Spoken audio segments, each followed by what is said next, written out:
B. International Law and Global Norms Foundations, Evolution, and Contemporary Challenges. Introduction.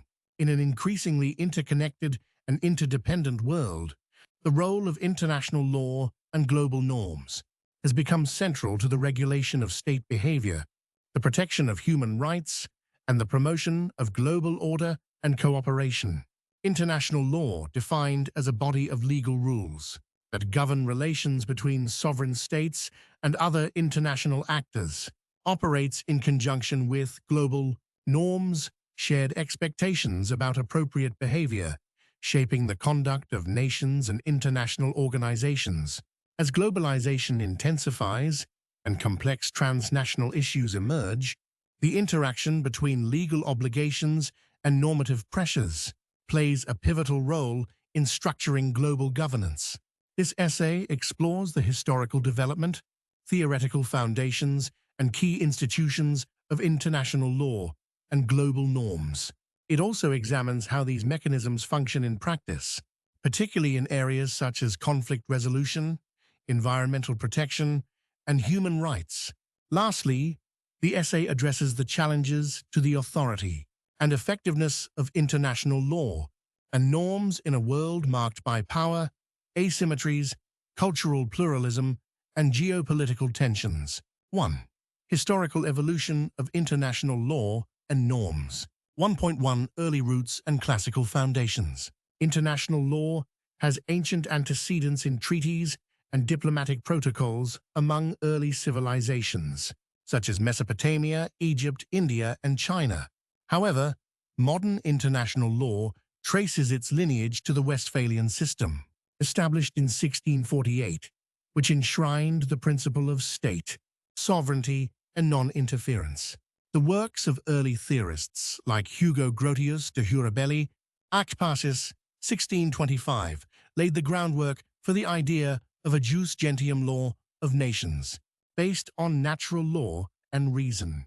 Over time, the Enlightenment and rationalist legal traditions promoted the codification of state obligations, particularly regarding war, peace, and diplomacy. 1.2 19th and 20th century expansion. The 19th century saw the expansion of international law to include treaties regulating commerce, colonization, and conflict. The formation of the Concert of Europe and later the Hague Conventions, 1899-1907, represented efforts to institutionalize norms governing war and humanitarian conduct. After World War I, the League of Nations was created to prevent future conflicts, though its failure to prevent World War II revealed the limitations of voluntary cooperation. The post-1945 era marked a turning point, with the establishment of the United Nations, UN, the International Court of Justice, ICJ, and a proliferation of international treaties, conventions, and legal bodies governing everything from nuclear arms to human rights. 2. Theoretical foundations. 2.1 Legal positivism versus natural law. Legal positivism holds that international law is based on the explicit consent of states, primarily through treaties and custom. According to this view, state sovereignty is sacrosanct and legal. Obligations arise only when states agree to them. Natural law theorists, by contrast, argue that certain norms, such as prohibitions against genocide or slavery, are universal and binding, regardless of consent. These are often called jus cogens norms, peremptory norms, and reflect moral principles that transcend state will.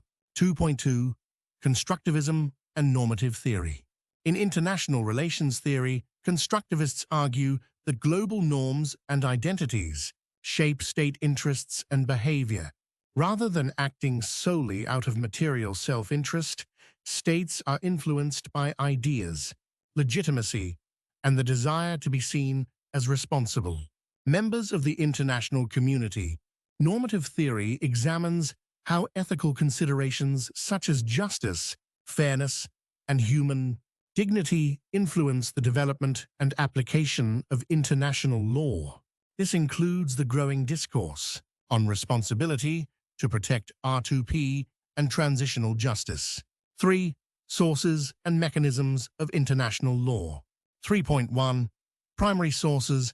According to Article 38 of the ICJ Statute, the primary sources of international law are treaties, e.g., the UN Charter, Geneva Conventions, customary international law, derived from consistent state practice, accompanied by opinio juris belief in legal obligation, general principles of law recognized by civilized nations, judicial decisions, and scholarly writings, as subsidiary means. 3.2. International institutions. International law operates through a complex web of institutions, including the United Nations, particularly the Security Council and General Assembly, the International Court of Justice, ICJ, and other judicial bodies like the International Criminal Court, ICC, specialized agencies such as the World Trade Organization, WTO, World Health Organization, WHO, and International Maritime Organization, IMO, regional organizations such as the European Union, EU, African Union, AU, and Organization of American States, OAS. 4. Global norms and their influence. 4.1. Norm, formation, and diffusion. Global norms emerge through a dynamic process of advocacy, negotiation, and institutionalization.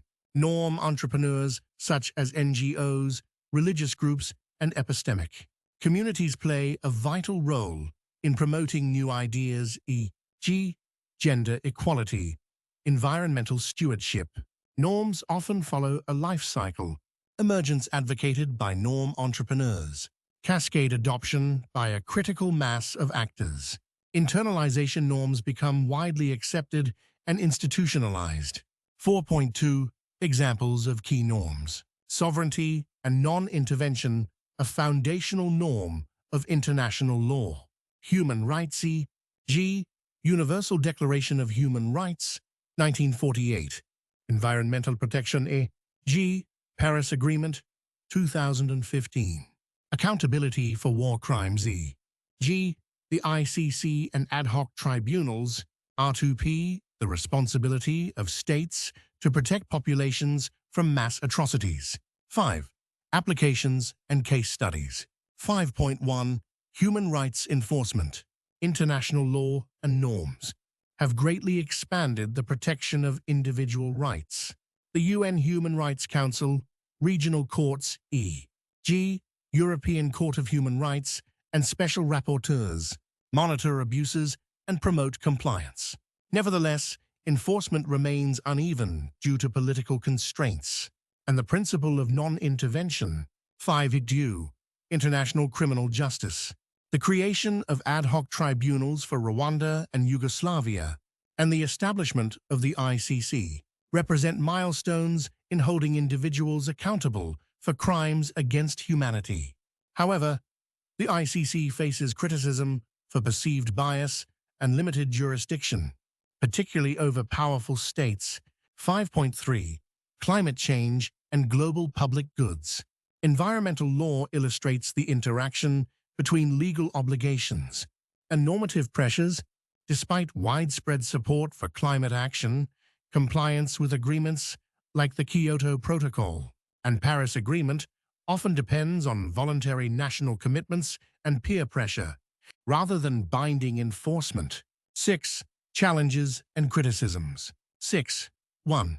Sovereignty versus universality. A fundamental tension exists between the sovereign right of states to govern themselves and the universal application of international law and norms. Authoritarian regimes often resist external criticism on human rights grounds, citing national sovereignty. 6.2. Power asymmetries. Critics argue that international law disproportionately reflects the interests of powerful Western states, who may selectively apply or ignore international rules. Examples include the U.S. refusal to ratify the ICC statute, or the inconsistent enforcement of Security Council resolutions. 6.3. Norm contestation and cultural relativism. Global norms are not universally accepted. Some states and communities resist norms seen as Western impositions, particularly on issues like gender, sexuality, and political rights. The debate over universalism versus cultural relativism remains unresolved. 6.4. Institutional limitations. International legal institutions often lack enforcement power. Compliance depends on state willingness, reputational concerns, and domestic incorporation. This limits the ability of international law to address urgent crises or hold powerful actors accountable. Conclusion. International law and global norms constitute the backbone of contemporary global governance. Together, they provide a framework for cooperation, conflict resolution, and the promotion of shared values. Their legitimacy depends on widespread consent, institutional support, and moral resonance. Yet, they are not without challenges. The pluralistic, unequal, and politically charged nature of the international system complicates the universal application and enforcement of legal and normative standards. For international law and norms to remain relevant and effective, they must adapt to changing realities, while upholding the foundational principles of justice, dignity, and peace. Moving forward, the strengthening of international institutions, greater inclusivity in norm formation, and a commitment to ethical global leadership are essential to ensure that international law and global norms continue to guide humanity toward a more just and sustainable world.